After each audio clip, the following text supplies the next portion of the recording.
everybody, Wayne Davies here from Spectrum Economics. Today I'm going back to my market structure series and I'm going to be taking a look at oligopoly. Before I jump further in, just a quick recap of where we are. I started the video series with an introduction to 6 market structures. I then went to perfect competition. I did monopolistic competition, and today is going to be oligopoly. In addition to that, I've also got some written posts. So that's actually covering all of those 6 market structures that I mentioned in my intro video. So there's a lot of information down there. These videos here are just to supplement what I've already covered in the written stuff. So it's, it's another way of, taking it in, put it this way. Another, some people like to read, some people like to listen, some people like to watch. So it's just another medium, I guess. So anyway, back onto oligopoly. So, oligopoly, most people that have studied economics has probably heard of oligopoly. It's in most textbooks. It's not pushed to the forefront like perfect competition, but it's a pretty important market structure, and it's a market structure that has quite a lot of examples actually. Okay, so what is oligopoly? Oligopoly is essentially a market structure that normally has many buyers, but only very few sellers, or shall I say, very few sellers that control the market. So you could have an oligopoly with maybe a couple of hundred sellers, but it might be like the top 3 or 4 firms that pretty much control the market. So that's what you get with oligopoly. It's quite different from the market structures we covered so far, like perfect competition and monopolistic competition. You're looking at small firms there. Oligopoly, we're looking at large firms can control the market, and in order for that to be the case, we generally have what we call barriers to entry. So with perfect competition, any number of firms can just enter, and the only thing holding them back is basically profit. You keep entering until profits go down to 0. Whereas oligopoly, it's a little bit more difficult to enter because you've got barriers to entry. These could be put in place by government. They could be put in place by the firms themselves. Like for example, they could have patents and whatever that's protecting them, or it could be very high cost of entry. So there's a few different reasons how oligopolies exist. There could also be certain tactics as well that it's very difficult for new firms to enter and compete simply because the existing firms have such a large market share. Also, it could be because of the cost structures. They could be exploiting economies of scale. So that's basically just an idea. So it's large firms dominating. Alright, so here we have largest companies by market cap. So you probably heard of these companies, or you should have heard of them. Like, let's go to 2016. We got Apple, which has the largest market cap, biggest company. They are part of an oligopoly. Some may argue it's almost a monopoly, but not quite. There are a few competitors depending, because Apple are in a number of different markets. Number 2 would be Alphabet, more commonly known as Google. We got Microsoft. Again, they would be competing with Apple. We have Amazon. It's an interesting one. You throw Amazon, the different markets that they're in. They're sort of online a website that sells stuff. Some stuff produced by them, some produced by other sellers, but it's there across a lot of different markets. We have Facebook. Again, you could say they're an oligopoly. There's a few other social media websites that they are competing with. Essentially, they're kind of competing with Alphabet, but you look at these companies, the key is they belong to oligopolies and they're not monopolies. A lot of monopolies are actually government monopolies. There's very few private sector monopolies. So the largest firms in the world tend to belong to an oligopoly structure. Alright, so how do we know if it's an oligopoly? I don't think there's a real clear-cut definition, but we can get a really good idea by looking at what we call the concentration ratio. So you could grab maybe the top 3, 4, 5 or 6 firms and calculate their market share as a percentage of the total market share. So if we get, let's say, the top 5 firms and we're coming in at about 60-70% of the market share, then you're looking at a market that is very close to that of being an oligopoly, simply by having those firms having such a large share of the market. It's possible, like I said, you could have even thousands and thousands of firms, but if it's just the top few that hold all the market power, then it falls under that of an oligopoly. You could even argue the same for monopolies as well. It's just one firm that has all the power, even though you may have lots and lots of little tiny ones that are relatively insignificant. But it's that share, the concentration of the market, that gives you an indication of that. All right, So this is for you guys that are studying oligopoly in high school or university. You would have come across something known as a kink demand curve. So, you know, not irrelevant to a lot of you people. It's just explaining what exactly this means and what is so significant about the kink. Basically, we have this little thing here, there's a little kink, as you can see here. This is basically where price is going to be set, and there's very little incentive to raise price or lower price. If you raise your price, a lot of your buyers are going to switch to other oligopolies, and we can see that in the telecoms industry, for example. The services are somewhat, the prices are somewhat similar. There's very little incentive to raise the price because people will just switch. And that's another thing with oligopoly as well, is we mentioned perfect competition, services or goods being identical. Oligopoly, they tend to be fairly similar as well. There is some product differentiation, but they're not massively different. So price competition certainly plays quite a role. But a lot of the time, the oligopolies have a tendency to work together. So they don't want to lower the price too much, or else they will start losing revenue. They'll start losing profit, shall I say. The revenue would still, depending on actually how the kink is shaped, but potentially you could be losing revenue as well by lowering your prices. So let's say for the argument they will be losing profits by lowering that. So they'd generally have some agreement amongst the firms within the oligopoly, and you could call that a cartel. I think in some countries that's considered illegal, but it's a form of fixing the price, generally fixing it fairly high, and there's like a general agreement amongst the firms within the oligopoly not to lower the price. That is in order to maintain profits. And it's a lot easier to do if you have just a few firms controlling the price. If you have, like in a perfect competition, that whole sort of cartel system is generally not going to work. Whereas if you just got a few firms, they can generally come to some agreement that they're not going to charge below a particular price. And if they do, then it starts pulling the price down for everybody. So if you follow my series about game theory, it's a bit of a prisoner's dilemma sort of thing with that. So that's basically your kink demand curve. It's basically you get a price that's more or less fixed around a particular rate simply because of a lack of incentive increase and a lack of incentive to decrease price.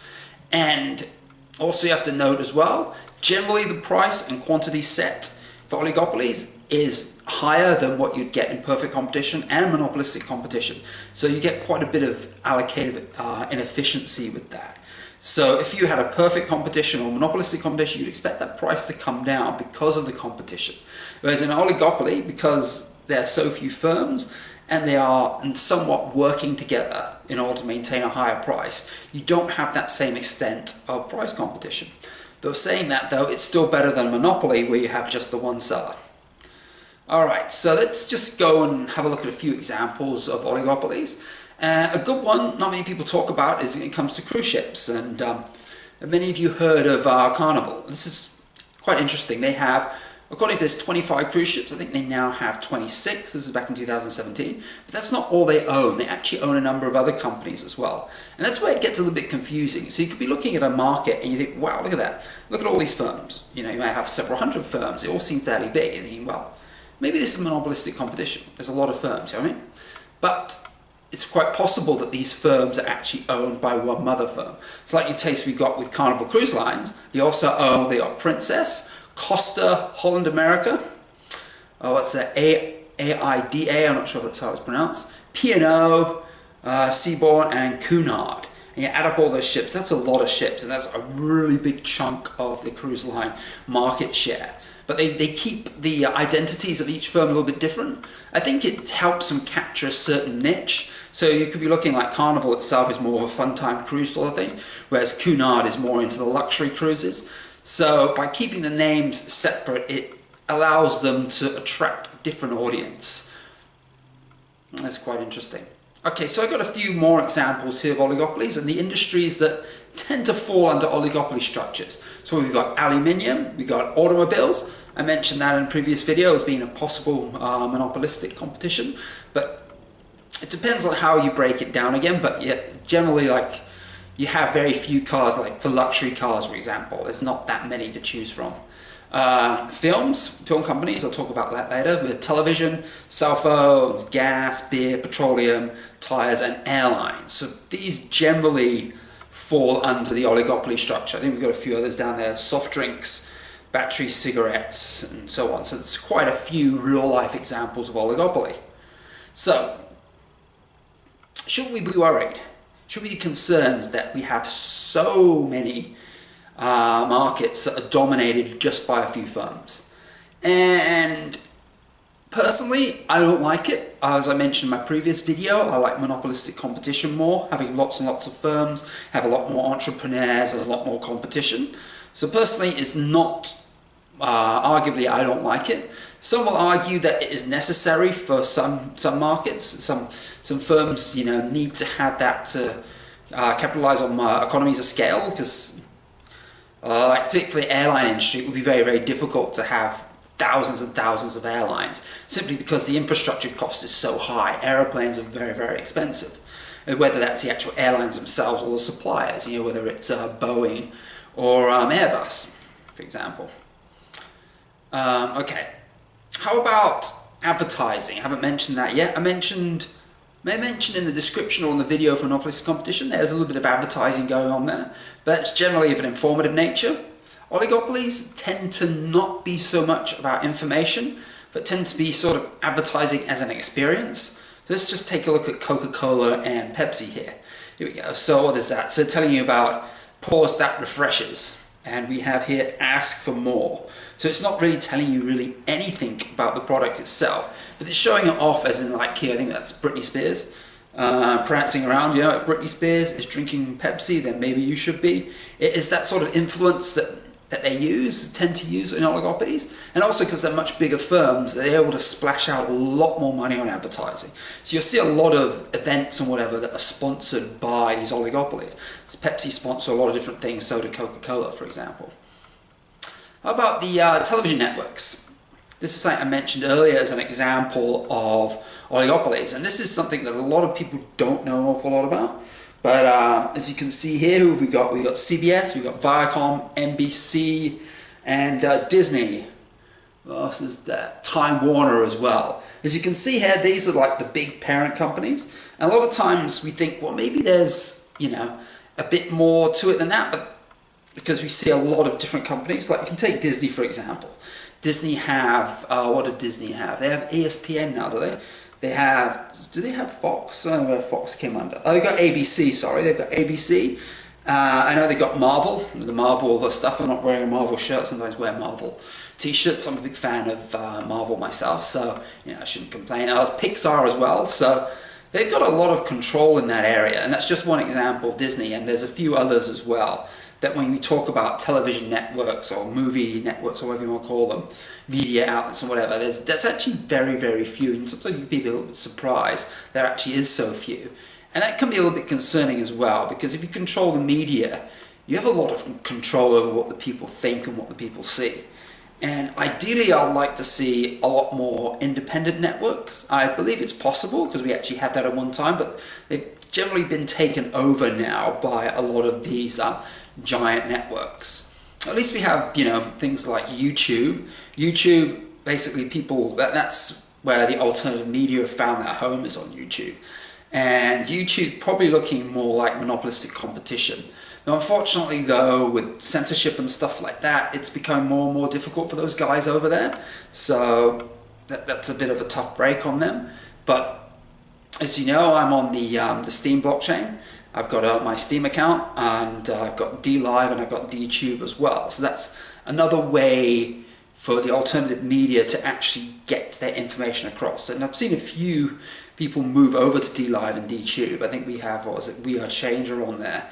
And I think there's a few others. Was it Pac-Man, I think, is on there as well. So there's a few of them that are moving over there. And Alex Jones recently got banned from Facebook, I think from Twitter as well, and from YouTube, Spotify, and a few of the others. So again, people like that need to have an avenue to express their news and their context. And some people have different opinions about these people, but they are still an alternative form of media. And if you're just relying on just a few major sources, what we're getting with the big networks, then you could be missing out on quite a lot of good info.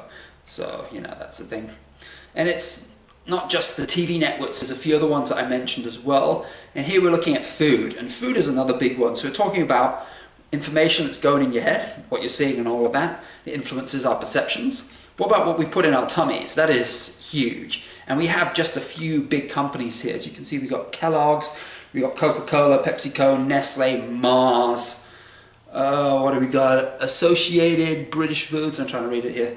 So, yeah, and that's just a few. And again, you go to your supermarket and you think, wow, we got thousands and thousands and thousands and thousands and thousands of brands. But it turns out all those thousands and thousands and thousands and thousands of brands just belong to a few very big brands. So that's how we fall back onto that oligopoly structure. And in a sense, it didn't need to be that way. But what's happened is, in most cases anyway, that these big brands have either bought out these other brands or they've actually created their own little subsidiaries, or you want to call them. And again, this could be about control, it could be about capturing a certain market niche. So there's a few reasons behind that. But generally, it makes it tougher for us in order to have more alternatives, and it also makes it easier for them to control what's going in our stomach. For myself, I still buy a few of the big brands. As you know, I'm vegan, or I like to say plant-based diet, cruelty-free lifestyle. And I rely on a lot of vegetables, and I get my vegetables in the vegetable section and stuff like that. Even that, though, there is a more or less kind of an oligopoly structure in that too. Well, in a sense, it's an oligopoly / oligopsony structure to that.